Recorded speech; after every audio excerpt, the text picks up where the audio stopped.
Mount a 50 kVA transformer pole and 1 meter.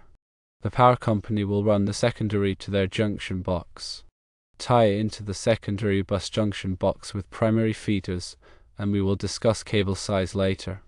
Enter the top of a 200 amps outdoor panel board adjacent to the pole. Install 760 amp circuit breakers in the 200 amps panel to serve the home's 100 amps panels.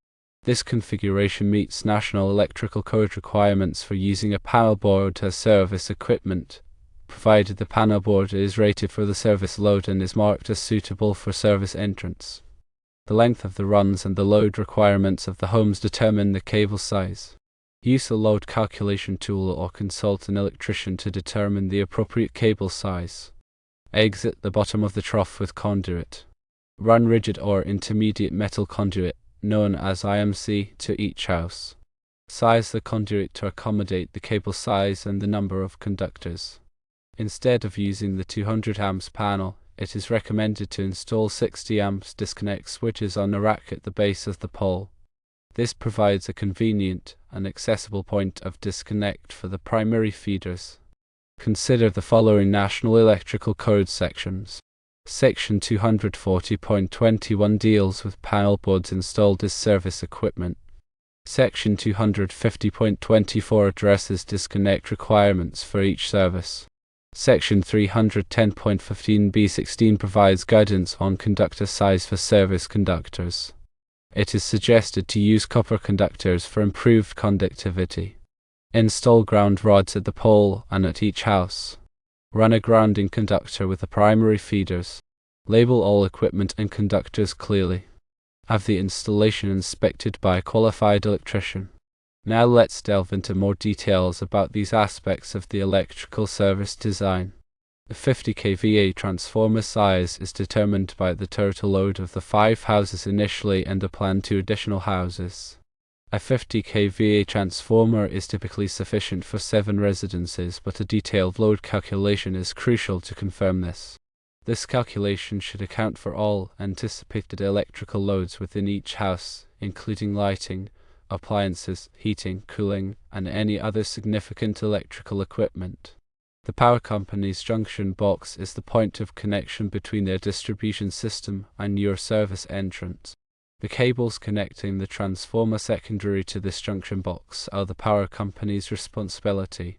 Your connection will be from this junction box to your 200 amps panel board. The selection of the 200 amps outdoor panel board should consider its environmental rating. Ensure it is NEMA 3R or higher, suitable for outdoor use and protection against rain and other weather conditions. The panel board must also be rated for the available fault current at the service entrance. This short circuit current rating, or SCCR, indicates the panel board's ability to safely withstand a fault.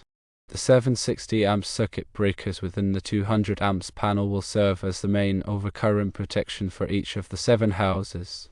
While this configuration is permissible, it is essential to verify that the panel board's main breaker is appropriately sized and provides adequate protection for the entire service. Each 100 amps panel in the houses provides branch circuit protection for the individual circuits within each dwelling. The recommendation to install 60 amps disconnect switches at the base of the pole offers several advantages. Firstly, it provides a readily accessible means of disconnecting power to each house for maintenance or emergencies. Secondly, it isolates each service, making troubleshooting easier. Thirdly, it potentially simplifies the wiring within the 200 amps panel board. Using disconnect switches instead of breakers allows for a more straightforward layout. Now let's discuss cable sizing. Cable sizing is crucial for safety and efficiency. Undersized cables can overheat, leading to insulation damage, fire hazards, and voltage drop. Oversized cables are more expensive and difficult to work with. The appropriate cable size depends on several factors, including the ampacity of the circuit, the length of the run, the ambient temperature, and the type of insulation. Ampacity refers to the current carrying capacity of the conductor. The National Electrical Code provides tables that list the ampacity of various conductors based on their size, insulation type, and installation method. The length of the run affects voltage drop. Voltage drop is the reduction in voltage along a conductor due to its resistance. Excessive voltage drop can cause appliances to malfunction or operate inefficiently. The longer the run, the larger the conductor size needed to minimize voltage drop. Ambient temperature affects the ampacity of conductors. Higher ambient temperatures reduce the ampacity of conductors. The National Electrical Code provides correction factors to adjust the ampacity of conductors based on ambient temperature. The type of insulation also affects the ampacity of conductors. Different insulation types have different temperature ratings. Higher temperature rated insulations allow for higher ampacities. Now considering the runs of 210 feet and 125 to 150 feet, voltage drop calculations are critical. Online voltage drop calculators or software can help determine the appropriate cable size for each run to ensure acceptable voltage drop. A voltage drop of no more than 3% is generally recommended for branch circuits and feeders. When calculating voltage drop, consider the total load on each circuit. This includes the continuous load, which is the load that is expected to operate for 3 hours or more at a time, and the non-continuous load. Continuous loads are typically derated to 125% for ampacity calculations. For the conduit, the recommendation to use rigid or intermediate metal conduit, known as IMC, is based on their durability and protection against physical damage. These types of conduit provide excellent protection for the conductors, especially in an outdoor environment where they may be exposed to physical damage, weather, or other environmental factors. The size of the conduit must be sufficient to accommodate the cables being installed. The National Electrical Code specifies the maximum number of conductors allowed to a conduit based on the conductor size and conduit type. When size and conduit, consider the fill ratio, which is the percentage of the conduit's cross-sectional area occupied by the conductors. The National Electrical Code limits the fill ratio to prevent overheating and to allow for easy pulling of conductors. Bending conduit requires specialized tools and techniques. Ensure that the bends are made smoothly and without kinks or sharp edges. Sharp bends can damage the conductors and make it difficult to pull them through the conduit. The National Electrical Code contains specific requirements for the radius of conduit bends.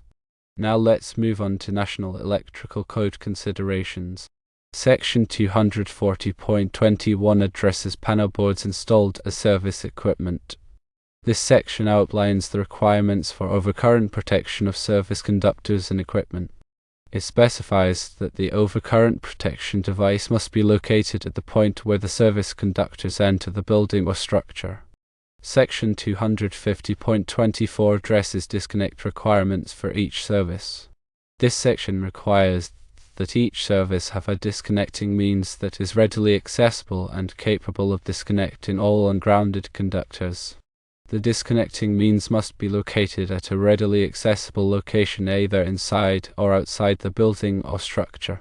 Section 310.15b16 provides guidance on conductor size for service conductors.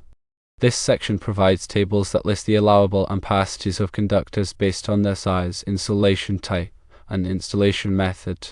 These tables are used to determine the appropriate conductor size for service conductors based on the calculated load. It is beneficial to use copper conductors for improved conductivity. Copper has a lower resistance than aluminum, which means that it can carry more current for a given size. Copper is also more resistant to corrosion than aluminum. Installing ground rods at the pole and at each house is essential for providing a low impedance path to ground. Ground rods help to protect against electrical shock and to prevent damage to equipment in the event of a fault. The National Electrical Code specifies the size and number of ground rods required based on the size of the service. Running a grounding conductor with the primary feeders provides a path for fault current to flow back to the source. The grounding conductor should be sized according to the National Electrical Code. Labeling all equipment and conductors clearly is crucial for safety and maintenance. Labels should identify the purpose of each circuit, the voltage, and the ampacity. This makes it easier to identify and troubleshoot problems. Finally, having the installation inspected by a qualified electrician ensures that it meets all applicable codes and standards. A qualified electrician has the knowledge and experience to identify potential hazards and to ensure that the installation is safe and reliable. Before commencing any work, it is absolutely critical to submit detailed plans and specifications to the local power company for review and approval. The power company may have specific requirements or standards that must be met. Obtaining their approval ensures that the installation will be compatible with their system and that it will meet their safety requirements. In summary, designing a 120/240 volt single-phase service for a children's village requires careful consideration of several factors, including load calculation, cable sizing, conduit selection, overcurrent protection, grounding, and national electrical code requirements. By following these guidelines and consulting with qualified professionals, you can ensure that the installation is safe, reliable, and meets the needs of the community it serves. Remember to prioritize safety throughout the entire process. Use appropriate personal protective equipment, such as gloves, safety glasses, and insulated tools, to energize circuits before working on them. Test circuits to ensure that they are de-energized. Follow all applicable safety regulations.